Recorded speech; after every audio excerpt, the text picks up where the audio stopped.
Welcome to Insights from the Couch, where real conversations meet real life at midlife. We're Colette and Laura, two therapists and best friends, walking through the journey right alongside you.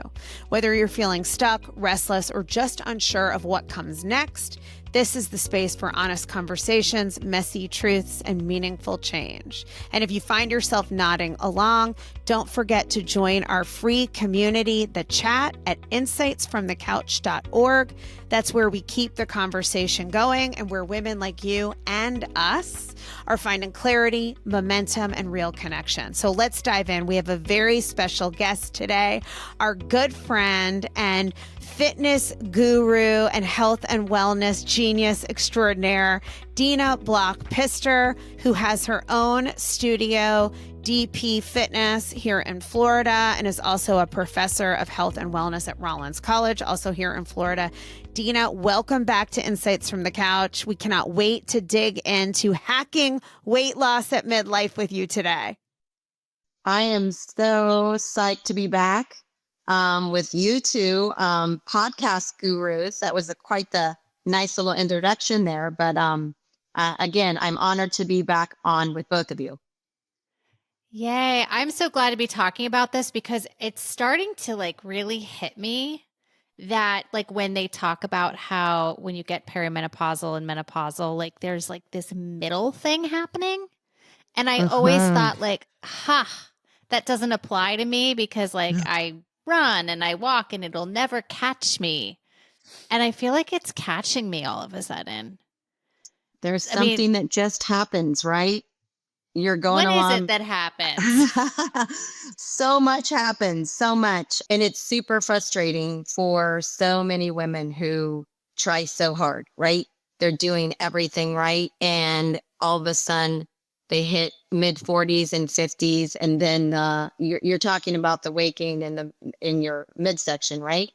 Is that what you're talking about? Yeah. And all that stuff that starts happening. I feel like now the word menopause and talking about it is become so the norm where, 5-10 years ago, even a couple of years ago, it wasn't. I have clients now coming in and actually say, I think this is perimenopause. I think this is menopause. I've been doing this for 24 years and that's never been a thing. It's just, I feel gross. I'm, tired. I'm this, I'm that. So I do think in a positive way that we're finding out a little bit more about the why when we get to be this age. Yeah, I do too. I think there's a huge shift. I mean, it's become a running joke how I attribute all things to perimenopause and menopause. It's all I talk about. But it's just occurring to me as we dive into this topic that I'm sitting here with you two skinny bitches, and I'm going to have to hold down the camp for the women who really maybe don't have it always under control. Or I know we all struggle at a relative point, but there is truth that whatever your current fitness state is or weight loss situation, the fat starts to redistribute as the hormones change. And it's interesting for me because I'm a pear shape and I've struggled with weight my whole life. My weight has fluctuated my whole life. Nobody knows how to lose weight better, I just want to say this, than somebody who struggles with their weight. I have lost weight through discipline, will, torture, you fucking name it. And I'm not kidding, like nobody's business. I mean, I can't even tell you how good I am at losing weight. What has remained elusive is keeping weight off. Genetic set point, I want to talk about that a little, but also as with respect to perimenopause and menopause, what I've noticed is as a pear-shaped woman, I never have held fat in my stomach until this phase of life. I've always gotten fat on my thighs, saddlebags, in my hips, but I usually used to not really have much. Now that's the primary place I'm noticing fat depositing. So Dena, do you hear a lot of women talking about that? And everyone. And, when we go through menopause, high estrogen, right, causes weight gain in just those areas that you're talking about. And stress. So let me just back up. So we have all this stuff happening in our body, right? The menopause, the getting older.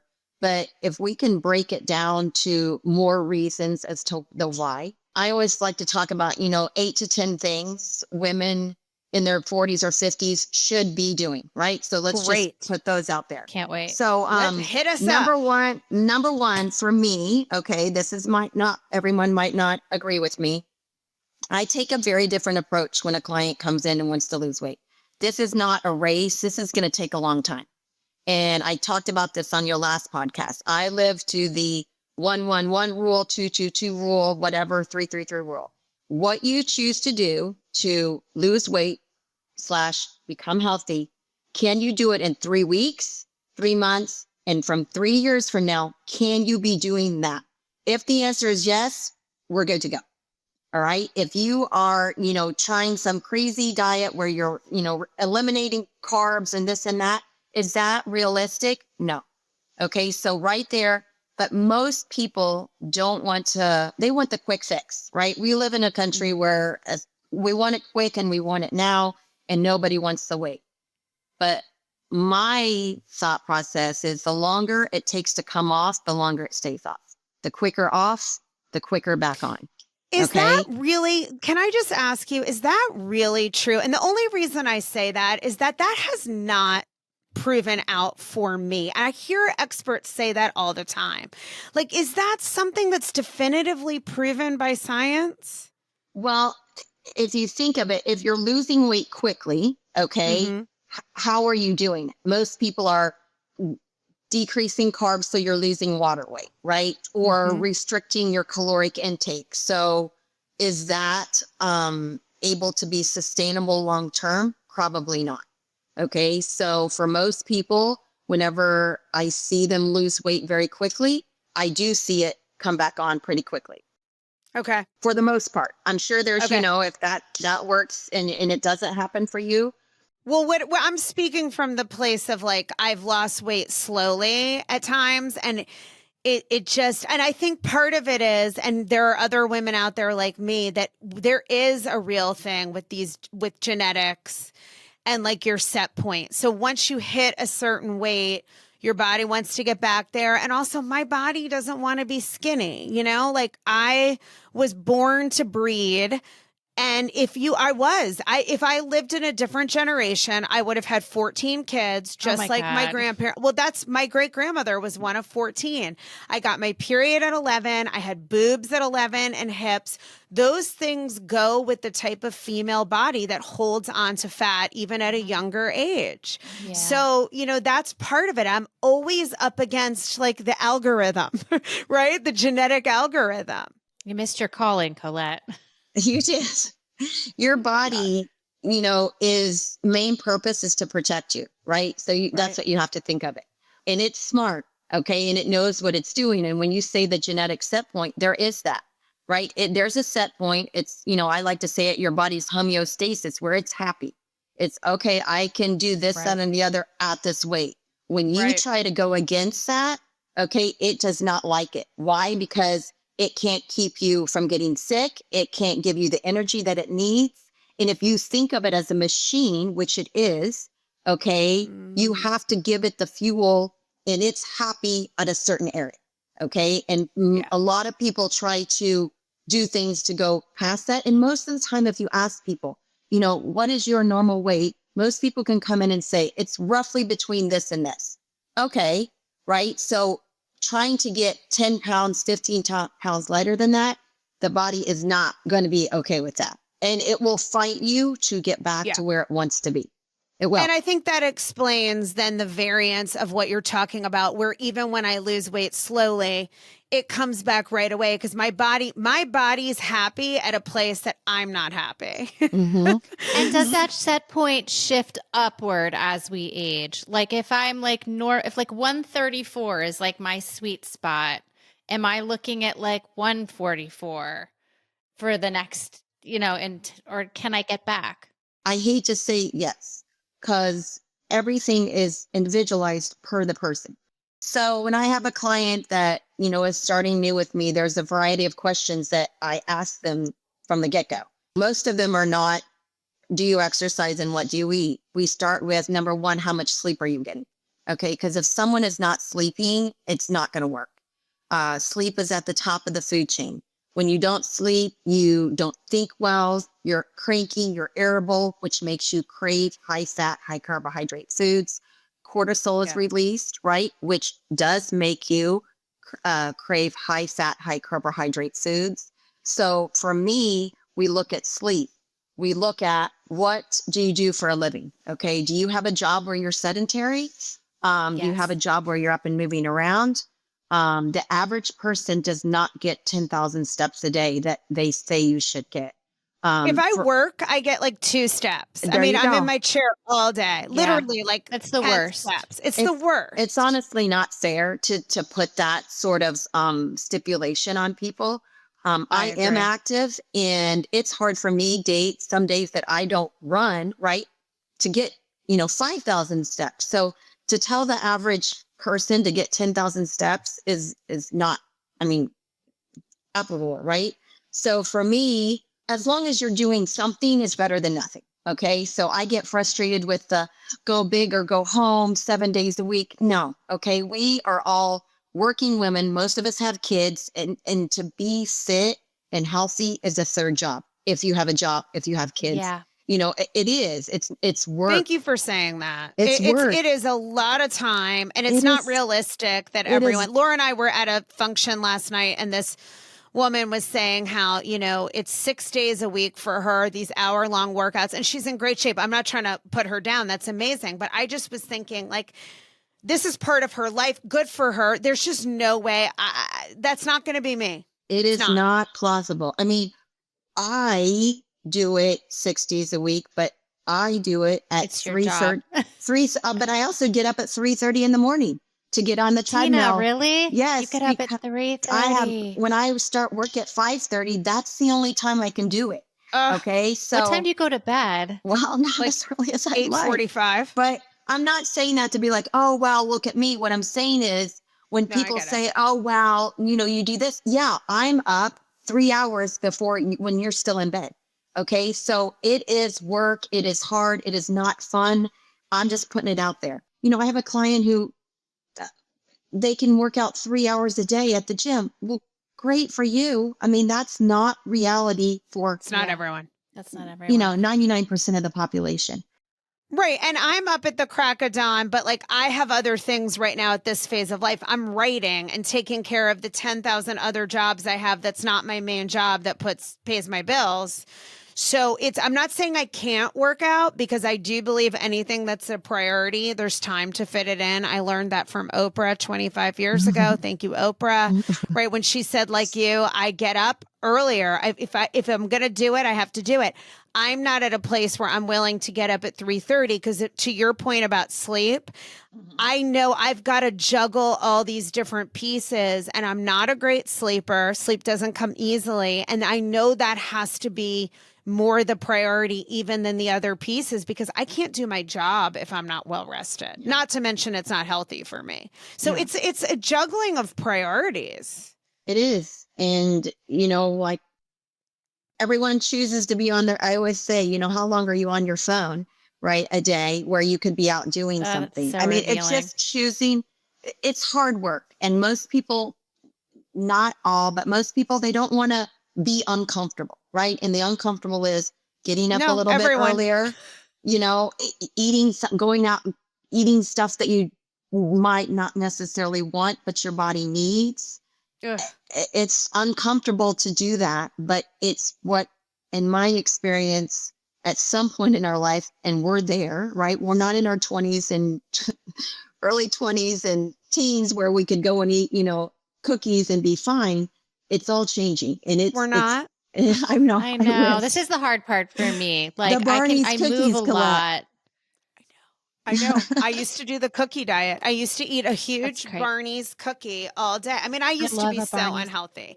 In college, I lived on drive-through daiquiri and like 3 French fries and a pack of cigarettes. And I would weigh 105 pounds I and think know. I was like the most powerful person in the universe. And not only do I not want to put myself through that anymore, but it wouldn't even work, not to mention it's so unhealthy, and it was unhealthy then.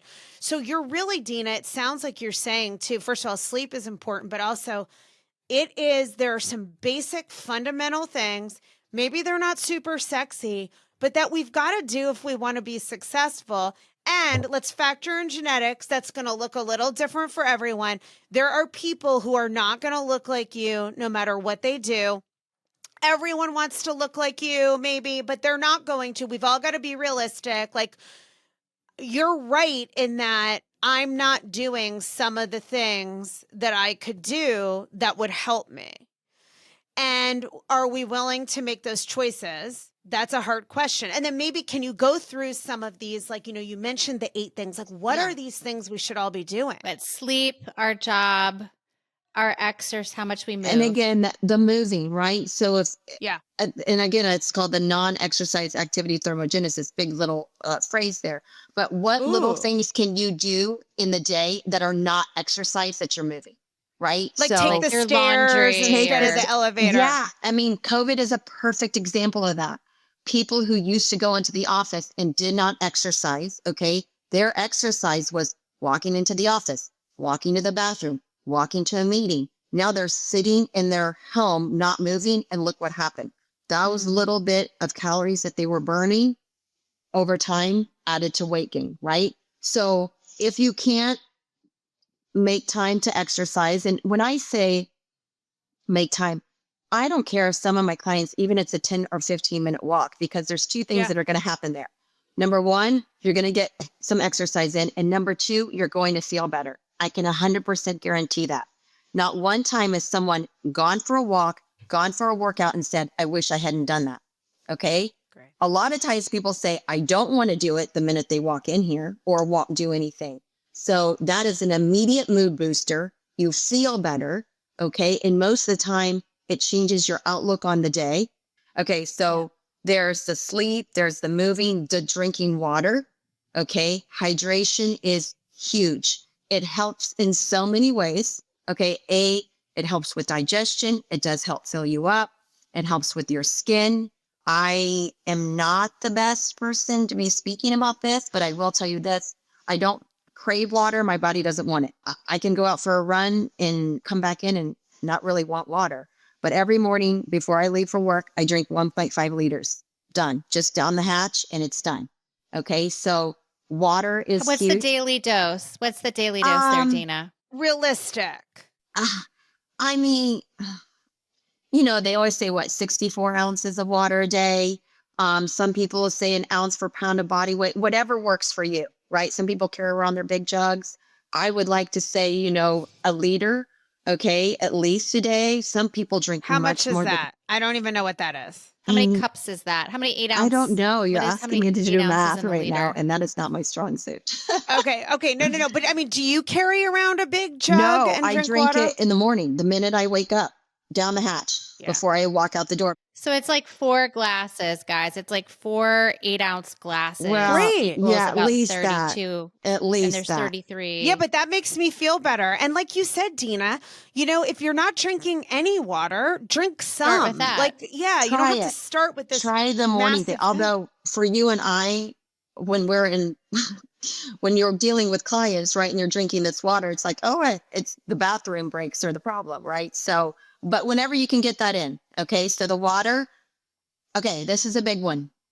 Stop obsessing with the scale, okay? The scale I don't even own one. Oh, the scale is your enemy, okay? Number 1, it is not a daily accurate representation of your weight. Someone can gain 3 to 5 pounds in a day if they step on the scale in the morning and at night. And you have to ask yourself, to gain 1 pound is 3,500 calories. Okay. So did I really consume over 3,500 calories? Or someone says, I gained 2 pounds. Did you consume over No, you didn't. Okay. So my philosophy, if you have to weigh yourself, it's one time during the week. I always say Wednesday or Thursday, not right after the weekend, where you've settled into your weekly routine. And or you have a pair of pants that sit. And those, you put those on once a week, every day, whatever, if you want to do it every day, because then the number does not define your day, right? And we've all been there where you see the number and you're like, ooh, that's good today. And all of a sudden, your mood goes here, or you see a number and you're like, ugh. So what happens there? I'm not going to work out. I'm going to go eat that. It just Yeah, it's is, discouraging. It's it's a mind anti-motivating. ass for people. So I am not a proponent at all of the scale. Okay. I So think So that's there, great. And I feel interesting. like clothes are such the best like representation, yeah, like a pair of that's your fitted scale. pants. There you You go. know, There you you go. just know. I just want to say one thing about that. And I'm not obviously a weight loss expert. And also, let me acknowledge, and then I want to get your take on this too, that I am on the diet shots. I'm on Zepbound or Zepatide. And it's really a passion of mine to reduce the stigma around that and make it a part of normal, natural conversation, just like perimenopause and menopause are becoming, so that women don't feel shame around struggles, and men too, and everybody, non-gender, everybody.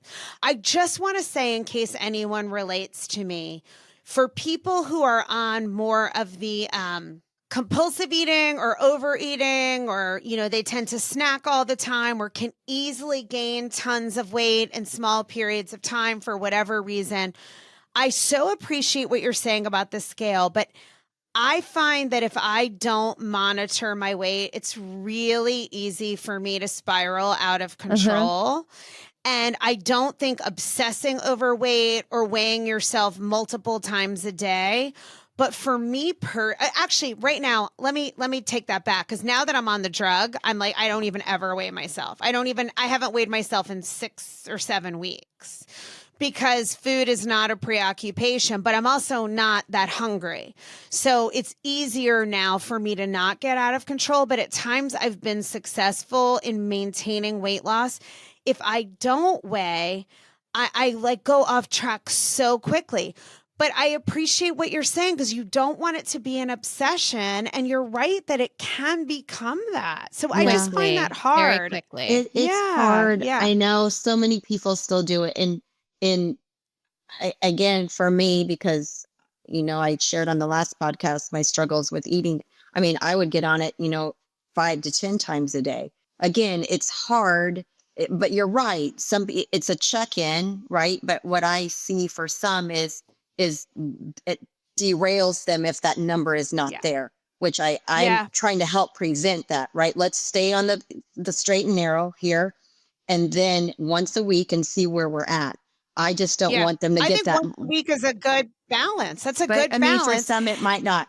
Don't worry. I rely on my clothes. My clothes give me like perfect Mhm. feedback. I know exactly where Well, I'm at. that's great for somebody who's at like a consistent weight, but I have clothes for every size woman who exists. Yeah. So like I can Different for easily everyone. just go into a new pair of pants that are from like, I mean, but I think, Dena, going back to this, you're saying don't obsess. Do something that keeps you and like create the lifestyle where you're The doing the lifestyle. healthy thing and you're not obsessed with the number. Yes, which Okay. is hard. Okay. And then after you continue your things, I want you also, and I want this to not be, you and I are close friends.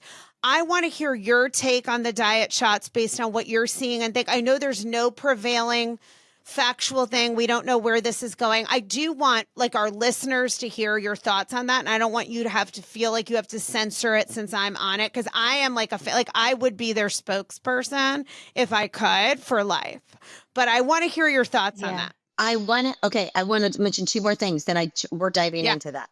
Okay. So two more things. Do not Yeah. skip meals. Okay. Do not skip meals. Don't. It will catch up with you no matter, again, your body needs the food. It will make you take in the food. If you skip the meals, you're doing yourself an injustice. Okay. You're And a going to lot of eat more women later. think they're doing a justice by themselves. Like, oh my God, I like don't even eat breakfast. Yeah. It deserves it. And number two, protein.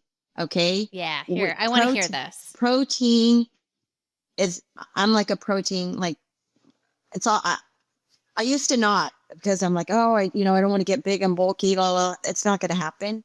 Okay. And what it does, it helps fill you up. There's no worse feeling to me than to be hungry, right? And need food. Yeah. Protein for every snack and meal. Okay. It helps fill you up. It builds muscle. Okay. Repairs tendons, ligaments, all the good stuff. And don't be afraid of protein. Every meal and every snack needs to have, 20 to 30 grams of protein, somewhere around there. Okay. Okay, so we should be having protein consistently all the time, 20 to Yes. 30 grams at every meal and not skipping meals. That's Do such good not. advice. It's so Do not. important. You know, I've watched my husband and my daughter, they're like so on this like protein thing. Like they consume protein like it's ridiculous. I mean, Dena, you know both of them. And I've watched them like both become like so much like rocks. They're like rock solid. Like you could bounce a quarter off these two. My husband's 56, so that's like saying something. And I am like not a protein girl. Like I don't love like sources of protein like cottage cheese, like bleh, or like lots of meat. Like I hate that. And the only thing my body has always responds to is like loading up on fiber. Like that's where I tend to like finally lose weight or like my body like comes to the center is when I really focus on fiber. But I've watched these two become like muscled. It's ridiculous. So I believe you. I just don't know how to get there. Again, I just like to have my clients do it for the building of the muscle, right? And then also to keep you full. Because when people are hungry, no good choices are made. You should always stay ahead of your hunger. That's why I want breakfast, snack. If you're hungry, you're behind the 8 ball. Okay. Your blood sugar is dropping, your metabolism's dropping, and you almost 95% of the time are not going to make a good choice regarding your food.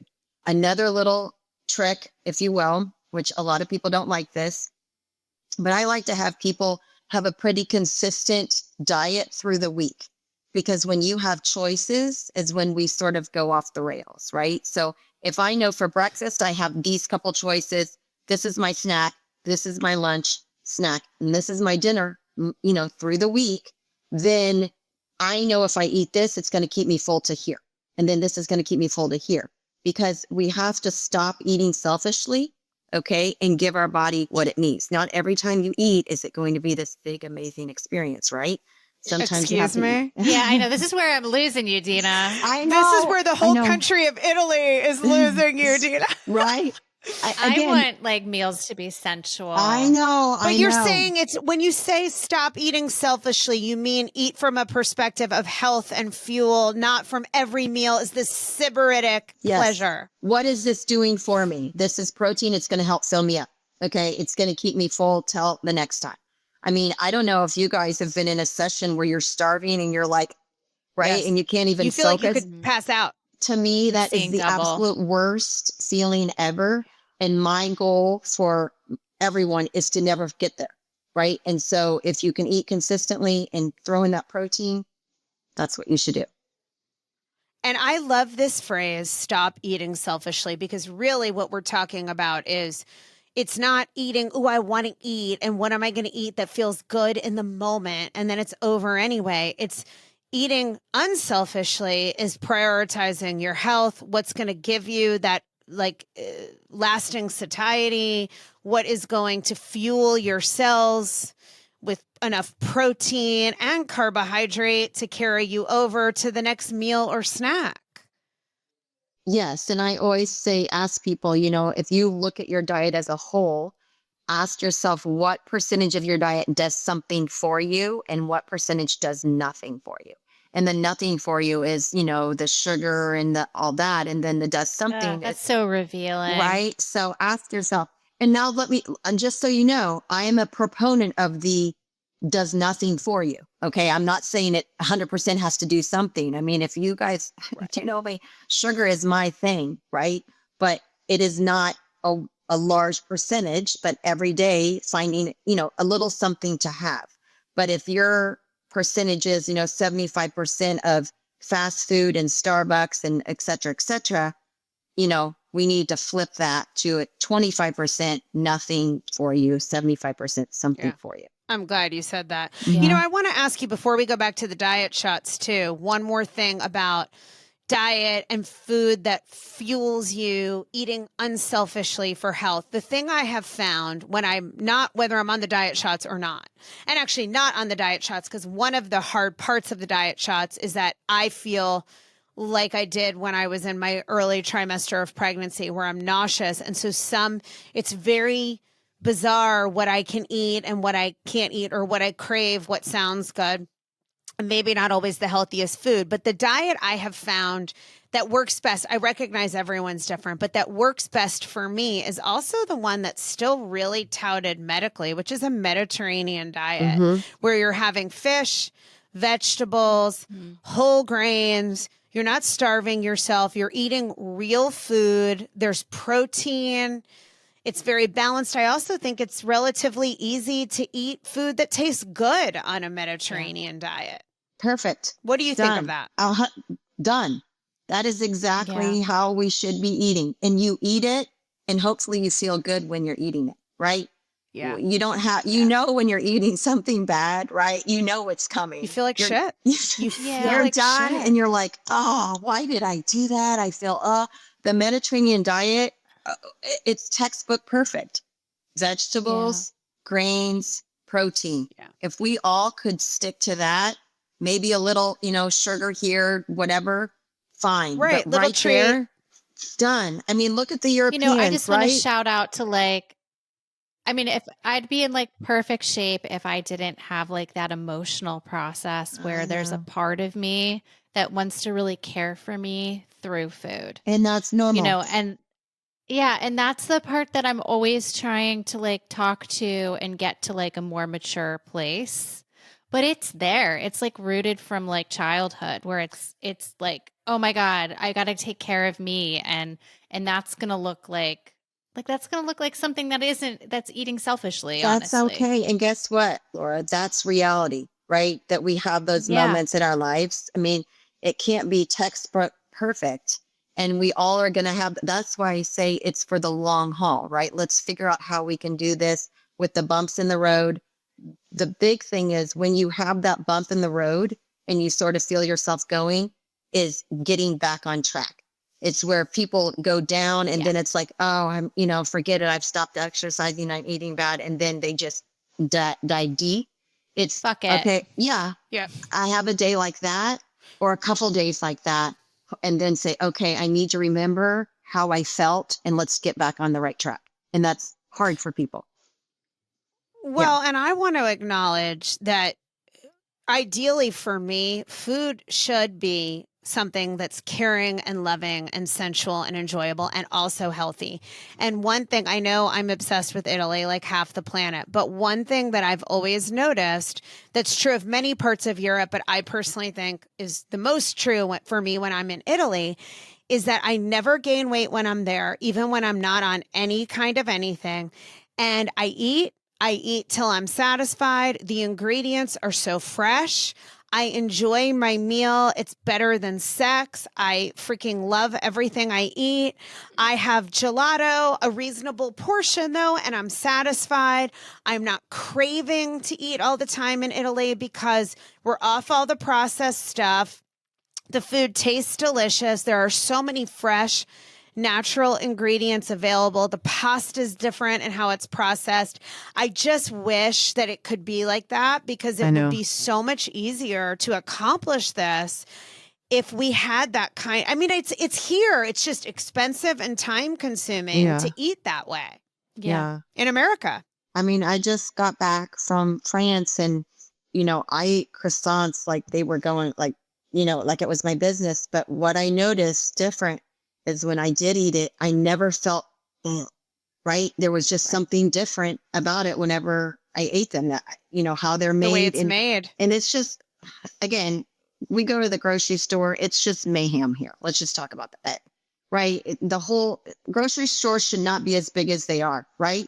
Because we have the filler, all of the filler needs to go, right? And we need to stay on the perimeter with the meat and the vegetables and the fruits, etc. But that's for another thing. But yep, you're right. And that's what it is like in Europe. It's the fresh tiny vegetables and produce. And a little bakery. Yeah, a little bakery. that is, and a little bakery. But even the croissant. bakery, then, like you can, to Dena's point, you can tolerate when that's 25% of your diet, you know, a croissant that isn't full of complete processed foods, but even has flour and wheat and sugar for most of us, unless you have extra health issues, our bodies can process that. So it's a bummer. It takes more effort here to eat well. It does. It's hard. We are thrown with food in our face all the time. It's very distracting everywhere And you most go. of it's crap. Crap.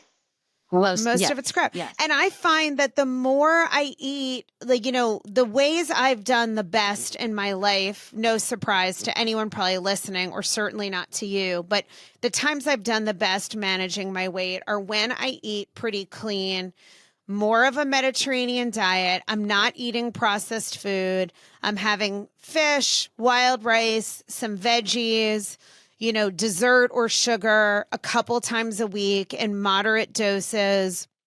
That is sort of my sweet spot, because then I have those processed foods make us crave more. More They processed ping the foods. brain. Yeah. Mm-hmm. And I already believe that there are some of us like me where I don't have naturally enough leptin. I really believe this is part of my struggle, both my genetic set point and then leptin, which is the satiety hormone that tells your brain you're full and it's time to stop eating. I don't think I have enough of that, or I have too much ghrelin, the hunger hormone, which is why these diet shots have personally helped me. But I notice a difference in it even without the diet shots.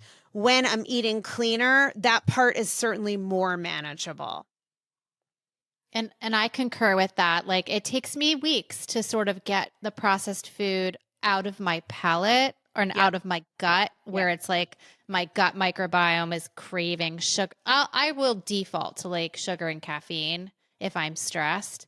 And if I'm there, it takes me, it's like a jag. I have to like work my way out of it for like a week or so. And then it'll take like 3 months to a month, like 3 weeks to a month before I go, oh, that's right. I love the taste of an apple.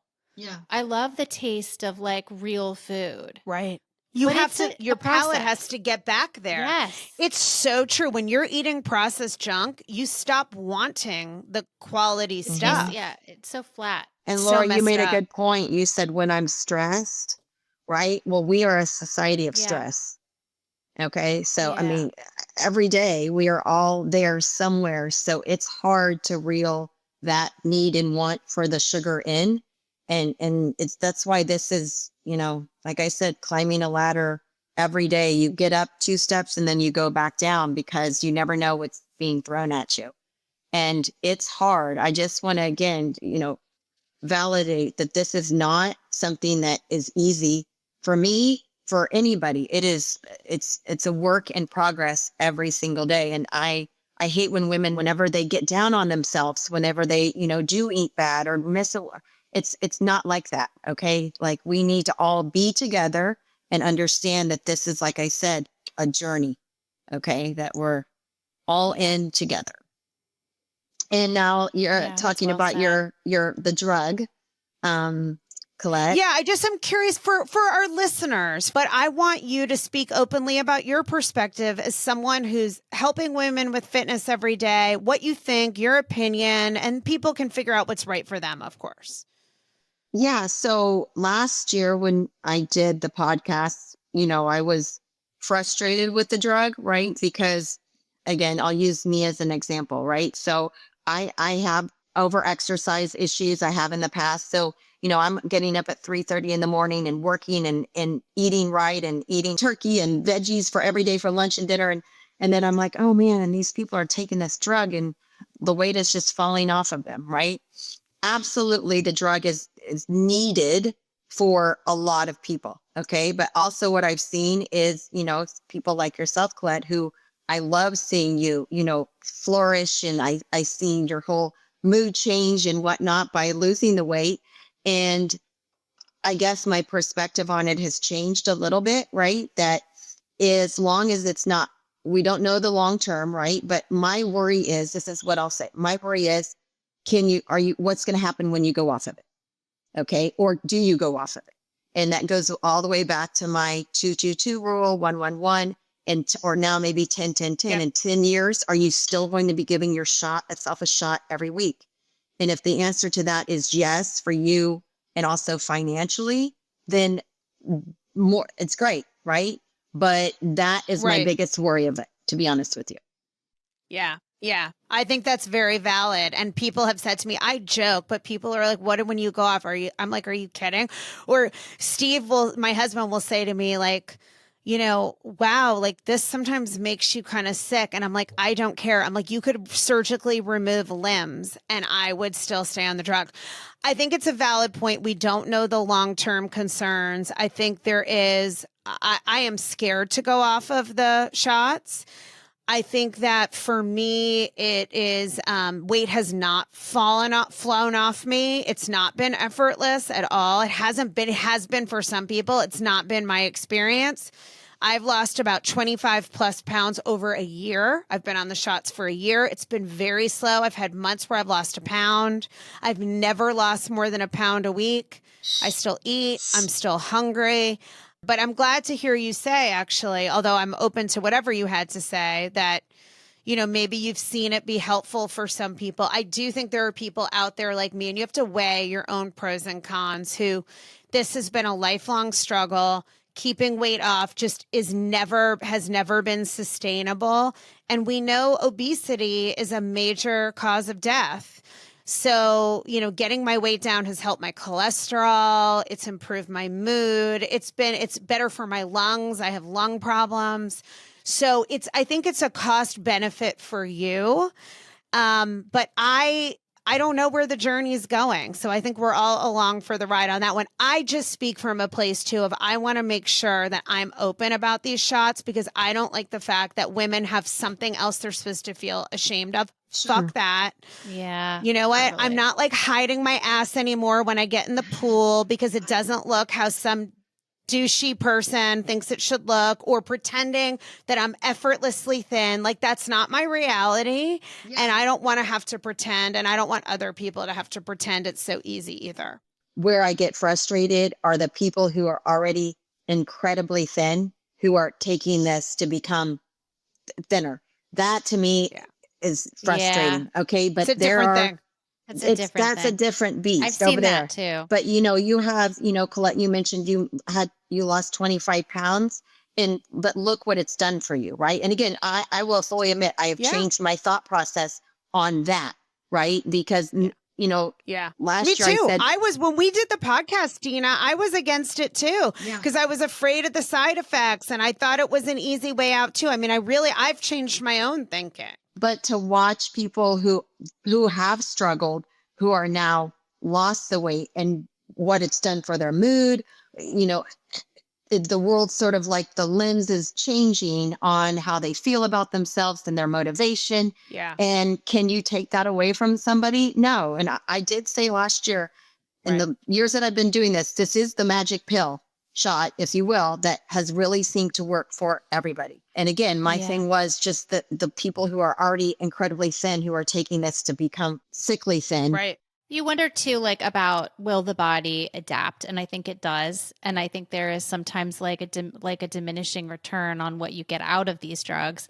And that regardless of if you take these drugs or if you don't take these drugs, we all have to like kind of climb that same ladder, right, that you're talking about, Dena, of like, we have to focus on sleep, and we have to focus on the Mediterranean diet and exercise. And like, that doesn't change for anybody. Right. So it's like, if you're taking the drugs and that helps you and that's a tool, still climb the ladder. Yes. Do all the things. I think that's where I see people like they take the shortcut, but they're not climbing the ladder. Yeah. I It's agree. like, do all the things. we still It's got all about the things. like holistic health. Yeah. Yeah. There And you go, holistic health. Listening to you, Laura, though, you said, you got to sleep, you got to eat right, you got to cut down. I mean, look at this. We're just keep listing things that everybody, we have to do to be healthy on top of everything else that we're doing. Right. So I'm going back to, this is hard. It is just plain hard. It's not fun. Yeah. And let's not pretend it's not. No, it's just, be what it is, right? Let's be authentic, like you're talking about. And there's more to life. There's more to life. Yeah, there is definitely more to life for sure. But if people can also think of it as, exercising and eating right, what's that doing for the inside, not aesthetically? Because we could do a whole nother podcast on, heart disease for people who are younger, and osteoporosis and all of that. So, I like people who are coming in and maybe not seeing the aesthetic benefits, but the health benefits that they're getting. I mean, you can't put a price tag on that, Yeah. right? So Beautifully said, and 100%. great way to wrap this up. Dena, this is so helpful. And it's just such a good reminder of what we need to be doing. And this is not about vanity. This is about health and living your best life. yeah. And it's not easy for anyone, even for the people that it looks like it's easy. You know, if you look at someone like Dena and think like, oh, you know, she's just effortlessly like this. No, she puts a lot of time and effort into practicing what you preach. And I think that's what we've all got to do, and do it in a way that's healthy and balanced, and figure out what's right for us, but stick to some of these core principles that are going to support our long-term health in 3 weeks, in 3 years, in 30 years, hopefully, if we're all still here.